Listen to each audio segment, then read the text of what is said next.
so glad to hear that you've decided to join the family at NightChurch. We're on a real journey together as we live life here in Shelton. It's got ups and downs, but it's exciting, adventurous, dangerous, fun, and well worth traveling. At NightChurch, you've got a family to figure this out with, a group of people who are all striving to know Jesus more and more as we press on. The leadership team here at NightChurch has been praying something special for you and our whole church for a really long time. I'd like to share it with you. We've been praying that God would fill you with a special knowledge, not just make you smart knowledge, but rather that He would make you wise. Wisdom doesn't come with age. We all know lots of foolish old people. It comes with maturity and a lifestyle of making God-honoring choices. Part of being wise and mature is having a proper perspective on who you are and who God is, to know your place in this world and to know the place that God has for you. It's in His family, pleasing Him with the things you do and say and think. A great deal of being able to do this is by understanding how God wants us to live. My prayer for you is one that I pray for myself too.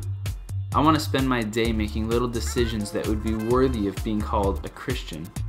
I pray that you would want to do actions that would please God, as a way of expressing gratitude to Him for His great love for us. This often can feel like such a generic, imaginative practice, pleasing the Lord or pleasing God. Talk about sounding super religious. Gosh, what does that even mean? Anyway, here's a list of 4 ways that I try to practically do this on a regular basis.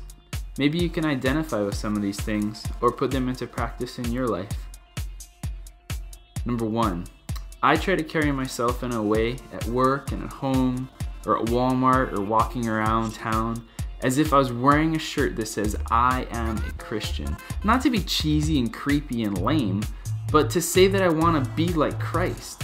I want the fruit, the natural smells and looks and produce of my life to reveal who my God is. Not that I'm a super moral person, but that I'm a valued person in the midst of other valued people.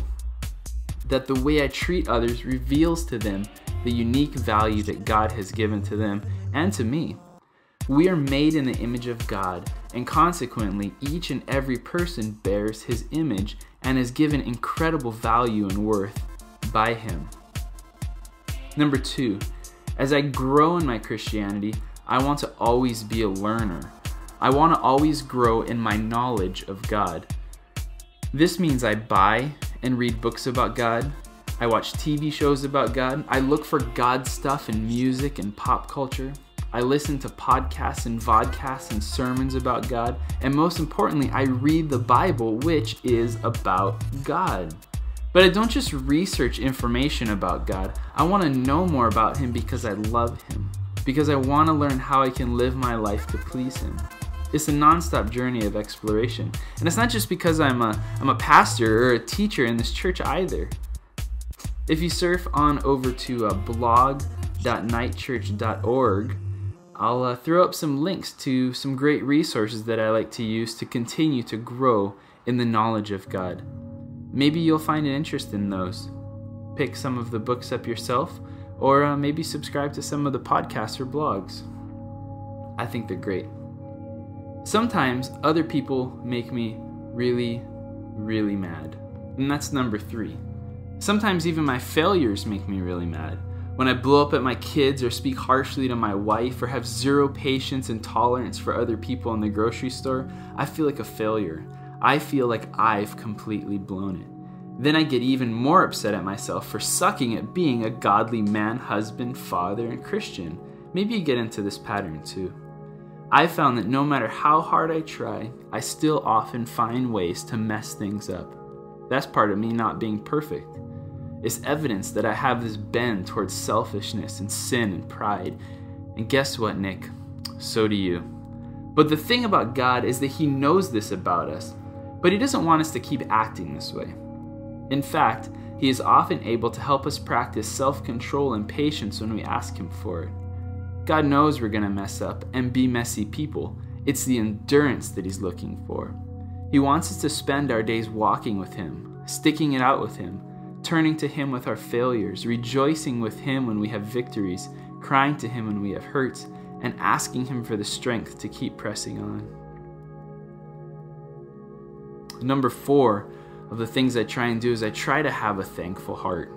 It helps me to be thankful when I really think about what it really is that I'm thankful for. See, I know my heart. I know my thoughts. I know my motives. Sometimes they're good.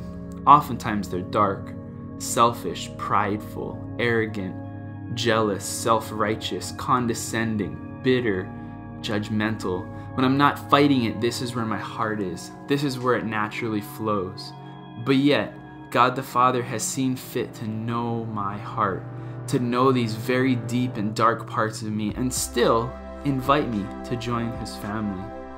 I'm not qualified by the things that I think and say and do to make the team, but He has qualified me. And He has qualified you. This makes me so thankful. When I'm not feeling thankful, it's often because I feel entitled, welling up with self-righteousness that says I'm good enough, or check out how awesome I am, and I forget the reality of my dark heart. And the reality is, it's the Father who has qualified me to be on His team. You see, Nick, He's able to do this because of His Son, Jesus. Jesus is God that became man to join us here on the earth. He walked out His days battling temptation and darkness, but yet never gave into it as we so often do. Unlike us, He was sinless, without fault. He was murdered and paid the penalty as a substitute for our frequent and flagrant sins. All of the dominion of darkness that we create and live in and are so often enslaved to was poured out upon Him who knew no sin. But Jesus is God who death has no hold on. After 3 days, He was resurrected to new life. He conquered the dominion of darkness and Satan, sin, and death. And now He continually rules with God the Father over all things. It's in Jesus who conquered the darkness and broke the chains of sin that we have been given forgiveness in spite of and in light of our sin. Jesus also offers us redemption. That's taking the things that are broken and fixing them to be useful. It's taking waste and garbage and putting it back to good use. It's taking that which is old and making it new. It's taking you and me, who are pretty much in shambles, and giving us new life, new purpose, new hope, and new beginnings.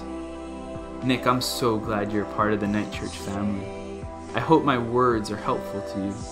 I hope they encourage you to press on with Jesus and with us as we walk through life on Jesus' team together here in Shelton. May the little things in your life reveal your loving God who cares deeply for you and for your neighbor. Hang in there, man. We're here for you and we're here for you. Much love, my friend, Justin.